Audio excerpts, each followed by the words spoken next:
Uno de estos expertos es Francisco Rivas, director general del Observatorio Nacional Ciudadano, a quien le agradezco mucho aceptar esta invitación para comentar los datos de la Secretaria de Seguridad Federal y con sus datos, confrontarlo con sus propios datos. Él tiene otros datos. Francisco, ¿cómo estás? Muy buenas noches.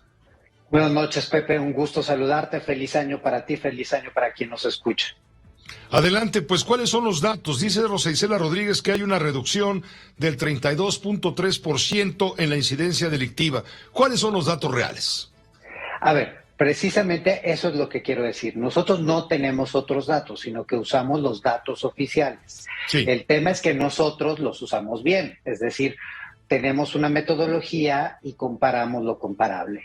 Tú ahorita tomaste un ejemplo muy claro, comparar la reducción del homicidio, del secuestro, de la extorsión del mes de diciembre contra el mes de enero de hace 2 años, no tiene ningún sentido. Hay que comparar lo comparable. Si yo comparo un mes, tengo que compararlo contra el mes, contra el mismo mes del año anterior, puedo compararlo contra el periodo inmediatamente anterior, pero no lo puedo comparar de la manera en la que lo está haciendo el gobierno federal.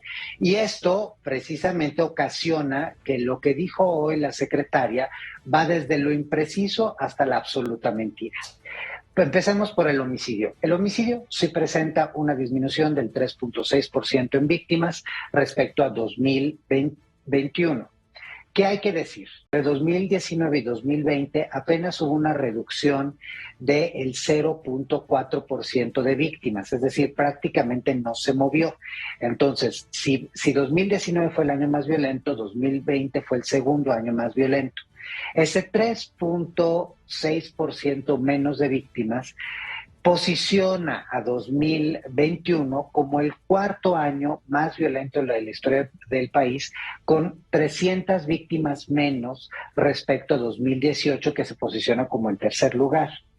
Pero pues esto es si tuviéramos un conteo exacto de las personas que han fallecido en nuestro país. Tú sabes muy bien que en 60 años de historia mexicana se acumularon 41,000 personas desaparecidas y que desde el inicio de esta administración, es decir, en menos de 3 años, tuvimos otras 51,000 personas desaparecidas más. Es decir, que no se está tomando en consideración que de esas 51,000 personas reportadas como desaparecidas que no han sido localizadas, una parte importante lamentablemente perdió ya la vida, ha sido finada, y quiero ser respetuoso con las víctimas indirectas que siguen buscando a sus seres queridos, pero todos sabemos que un número importante de los desaparecidos lamentablemente ya fueron privados de la vida. Entonces, sí, tal vez será el cuarto año más violento de la historia, tal vez sí hay un 3% menos de víctimas, pero es respecto a los peores momentos de violencia de la historia, es sin considerar los desaparecidos y es también sin considerar que en los últimos 2 años el comportamiento de los ilícitos ha sido anómalo debido precisamente a la pandemia. Eso por lo que refiere al homicidio. Pero si vemos en su totalidad el año, pues 2021 es el peor año de la historia en materia de feminicidio, el peor año de la historia en materia de extorsión, el peor año de la historia en materia de violaciones, el peor año de la historia en narcomenudeo, el peor año de la historia en trata de personas, el peor año de la historia en violencia familiar, el peor año de la historia en lesiones dolosas. No creo que haya mucho que presumir. Y el otro aspecto que destaca la secretaria precisamente es que los feminicidios han bajado un 7%. En realidad, si nosotros comparamos 2021 contra 2020, crecieron más de un 3%, y como te digo, se posiciona este año como el peor año en materia de violencia letal contra la mujer. Y no solo. Si hablamos de la reducción en carpetas de investigación federales, estas no obedecen a que hay una mejora en la incidencia delictiva, sino obedecen simple y sencillamente a que hoy tenemos a una Fiscalía General de la República que está solo destinada a ir tras los enemigos políticos de este gobierno o los enemigos personales del fiscal general de la República. Claro, si ellos no trabajan, pues no van a haber carpetas de investigación federal. Urgen cambios en la estrategia. Las cifras que presume la Cuarta Transformación evidentemente tienen un contenido de carácter político. Las cifras de la realidad son ciertamente distintas, me queda claro por lo que tú nos dices. Efectivamente, y de nuevo, estas son las cifras, yo lo que te estoy dando son cifras oficiales, que son las mismas que usaron el día de hoy las autoridades. La única cosa es que, pues, si tú comparas 2 meses contra un año o comparas un año que no tiene que ver con otro, mes que no tiene que ver con otro, pues te salen estos números mágicos, estos números alegres que no están anclados en la realidad. Y aún considerando precisamente la cantidad de delitos que tuvimos.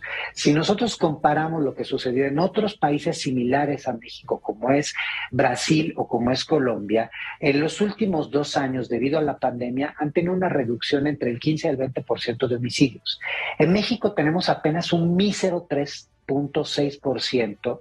Y eso lo estamos presumiendo, de verdad lo estamos presumiendo, cuando no solo nos encontramos en el peor momento de violencia de la historia, estos 3 años tenemos un 60% más de homicidios si lo comparamos contra el mismo periodo del gobierno de Peña y un 110% más de homicidios si lo comparamos contra el mismo periodo de Calderón.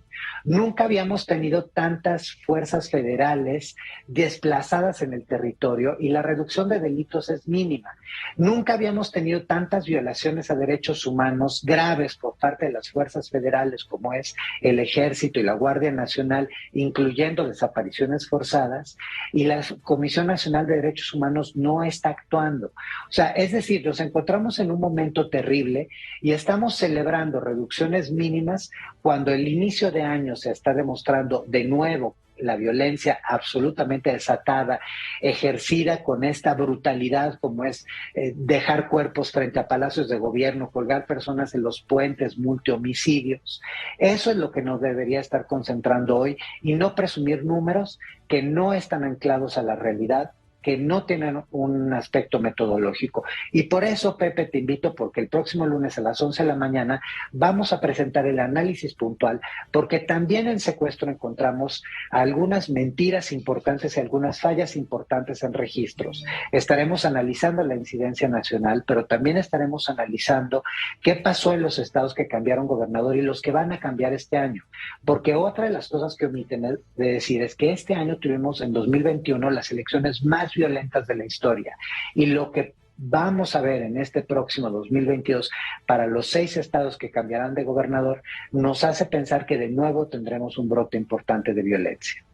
Te agradezco mucho, Francisco, haber compartido los datos, el análisis a través de Observatorio Nacional Ciudadano, datos que a los que tendremos acceso el próximo lunes ya de manera integral. Gracias por hacer la anotación que era tan pertinente en este momento. Que te vaya muy bien. Muchas gracias, Pepe. Un abrazo para todos y un saludo al auditorio.